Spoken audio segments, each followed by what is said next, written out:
Bună ziua, dragii mei! Eu sunt Jamila, bine ați venit în bucătăria mea! Astăzi vom face împreună prăjitură cu dovleac, așa că haideți să vedem de ce ingrediente vom avea nevoie pentru a ne apuca de treabă. Pentru această rețetă vom avea nevoie de 700 de grame de piure de dovleac copt, 375 de grame de făină, 6 ouă, 150 de grame de cremă de brânză rece, 150 de grame de unt rece, 60 de ml de apă, o lingură de super esență de vanilie de la Coseli, 300 de ml de smântână pentru frișcă, un sfert de linguriță de nucșoară, 200 de grame de zahăr, o linguriță de scorțișoară și puțină sare. Pentru început ne vom ocupa de blatul prăjiturii, așa că voi pune făina într-un bol mai mare, voi adăuga sarea și untul rece și voi incorpora foarte bine untul în făină. După ce am incorporat untul în făină, putem adăuga crema de brânză, care este și ea rece din frigider, și o incorporăm și pe ea.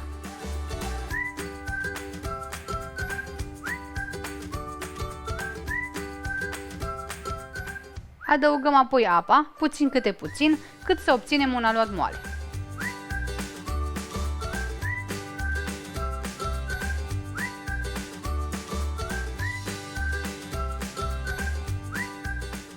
Când aluatul arată cam așa, moale dar nelipicios, înseamnă că este gata și îl putem pune în tavă.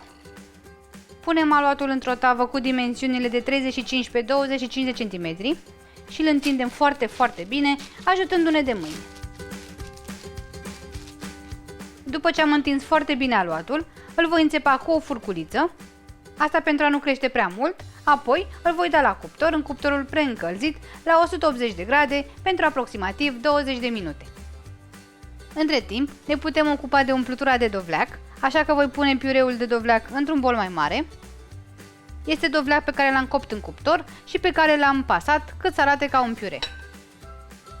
Peste el voi adăuga zahărul, nucșoara și scorțișoara și voi amesteca foarte bine totul.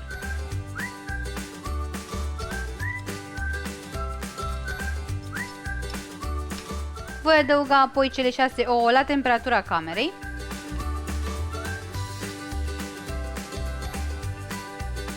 După ce am incorporat foarte bine ouăle, putem adăuga smântâna pentru frișcă și super esența de vanilie de la Coseli. Nu punem foarte multă pentru că este foarte concentrată. Incorporăm bine totul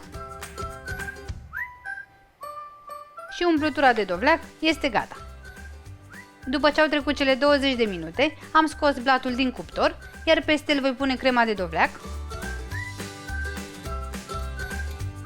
Voi scutura ușor tava pentru a nivela umplutura și voi da tava la cuptor în cuptorul preîncălzit la 170 de grade pentru aproximativ 40-50 de minute sau până când crema de dovleac este complet închegată. După 40 de minute, crema de dovleac este perfect închegată, deci prăjitura este gata, așa că o voi lăsa să se răcească complet înainte de a o felia.